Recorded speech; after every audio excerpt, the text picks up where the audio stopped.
If you've been stuck at band 7.5 for months, maybe even a year, you already know how frustrating it feels. You're advanced, you speak English fluently, native speakers understand you perfectly. But somehow, when you sit down for that IELTS speaking test, the examiner's score comes back the same, band 7.5.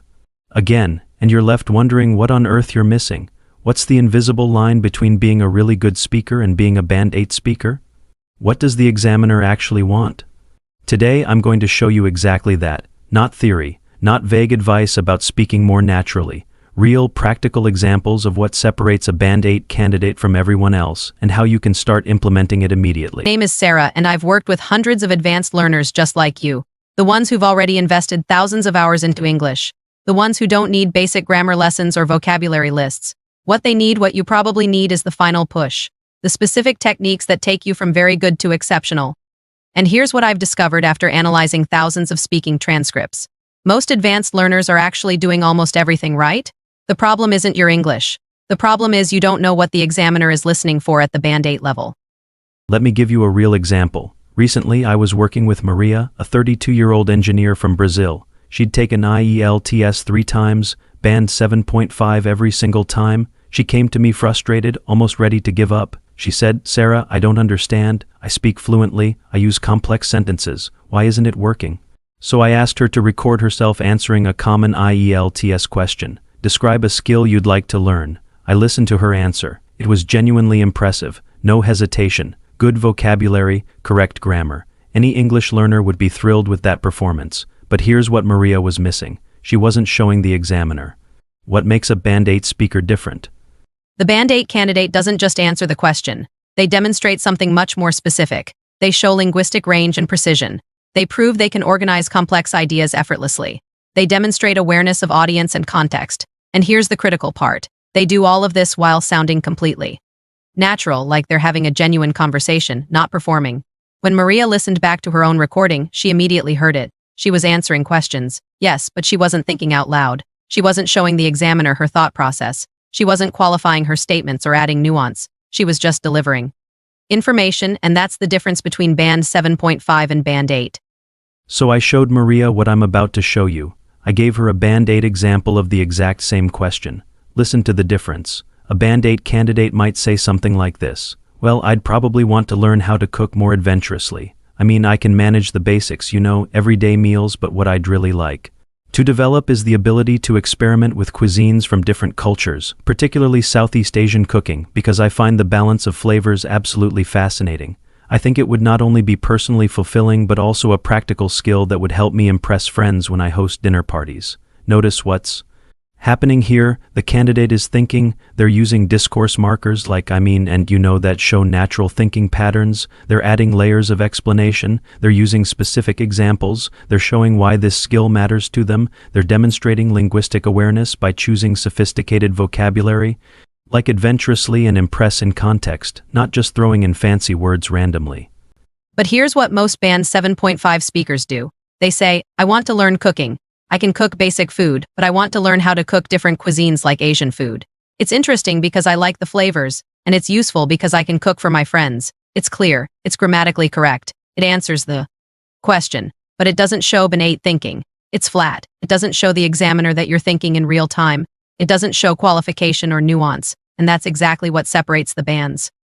Maria's transformation started the moment she understood this distinction. Within 2 weeks of practicing this specific approach, thinking out loud, adding layers of explanation, using natural discourse markers, showing her reasoning, she took the test again, band 8. Not because her English improved dramatically, her English was already advanced. What changed was that she finally understood what the examiner was actually listening for. She stopped trying to be perfect and started trying to be authentic and thoughtful. She stopped rushing through answers and started taking the examiner on a journey through her ideas.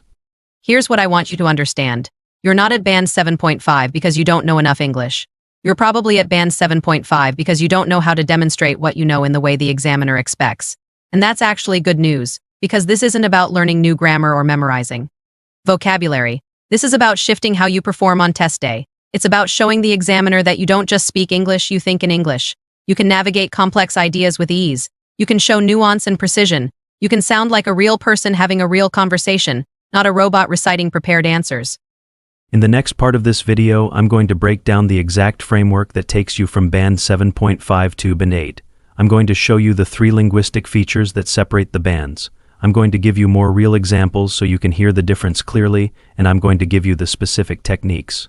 You can practice starting today, the ones that work, the ones that actually moved Maria and dozens of other advanced learners across that final threshold. So if you're ready to finally understand what Band 8 really sounds like, keep watching. Let me break down the framework. There are 3 specific linguistic features that examiners listen for at Band 8, and once you understand them, you'll hear them everywhere in Band 8 transcripts. You'll start recognizing them instantly, and more importantly, you'll be able to replicate them under test conditions. These aren't tricks or hacks. These are the actual markers of sophisticated English speakers, and they're completely learnable. The first feature is what I call sophisticated cohesion.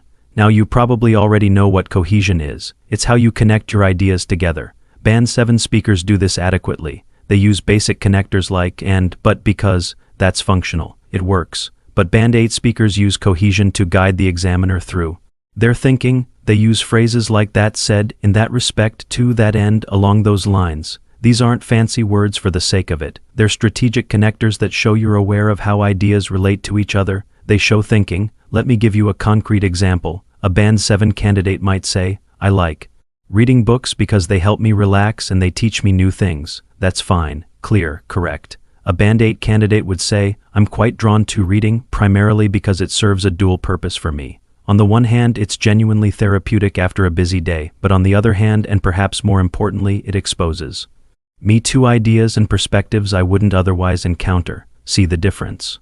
The Band 8 speaker is showing the examiner how the ideas connect. They're using on the one hand and on the other hand, and perhaps more importantly, to guide you through their reasoning. This is sophisticated cohesion, and it's absolutely learnable. The second feature is what I call nuanced qualification. Band 7 speakers make statements. Band 8 speakers make statements and immediately add context, exceptions, or depth to those statements. This is huge. This is actually one of the biggest differences most people miss when a Band 8 candidate says something. They often immediately qualify it. They show awareness that language is complex, that most things aren't black and white. Listen to this example. A Band 7 candidate says, I prefer living in the city because there are more opportunities. Done. Statement made. A Band 8 candidate says, I tend to favor city living, at least in this stage of my life, primarily because of the abundance of professional opportunities and cultural amenities, though I'll admit that the pace can sometimes feel overwhelming. Notice what happened. The candidate made their main point, but then they added layers. At least in this stage of my life shows they recognize this isn't absolute, though I'll admit shows they understand the counterpoint. They're demonstrating that they can hold complexity in their mind while speaking. They're showing the examiner they're not simplistic in their thinking. The third feature is what I call embedded elaboration. This is when you add explanatory details directly into your sentences rather than tacking them on as afterthoughts. Band 7 speakers often say, I studied engineering, I liked it because it was challenging, 2 separate thoughts. Band 8 speakers embed the elaboration, I pursued engineering, which appealed to me precisely because it offered the kind of intellectual challenge I was seeking at that stage of my education. The elaboration is woven in. It shows you can construct complex sentences naturally without struggling or hesitating. It shows fluency in the truest sense, not speed, but ease. Now here's what's critical. Maria didn't learn these features by reading grammar books.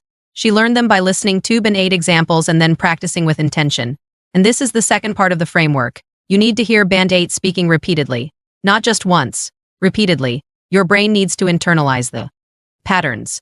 Then you practice producing these patterns yourself, starting slowly, without test pressure. You record yourself. You listen back. You hear where you naturally fall into Band 7 patterns and where you successfully use Band 8 patterns. This process takes about 3 to 4 weeks of consistent practice, about 30 minutes a day. Let me give you the exact practice routine that worked for Maria.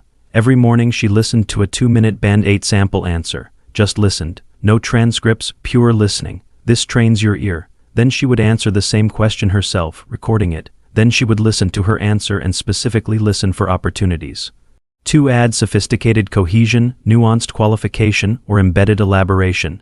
She would re-record the same answer, deliberately incorporating these features. She didn't try to do it perfectly. She just tried to do it consciously. By the end of week 1, she was noticing her own patterns. By week 2, she was incorporating these features without thinking about them. By week 3, they felt natural. By week 4, they were automatic.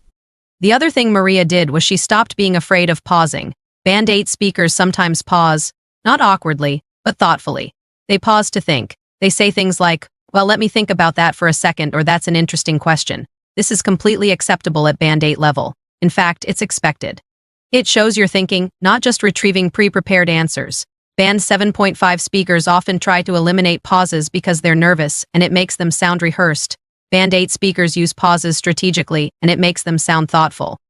Here's the key insight that changed everything for Maria. She realized that Band 8 isn't about being more advanced, it's about being more aware. It's about knowing exactly what you're doing with language and why. It's about demonstrating your thinking, not just your knowledge, and that's something you can absolutely develop in the next few weeks if you have a clear framework and consistent practice.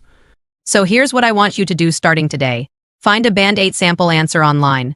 Listen to it 3 times.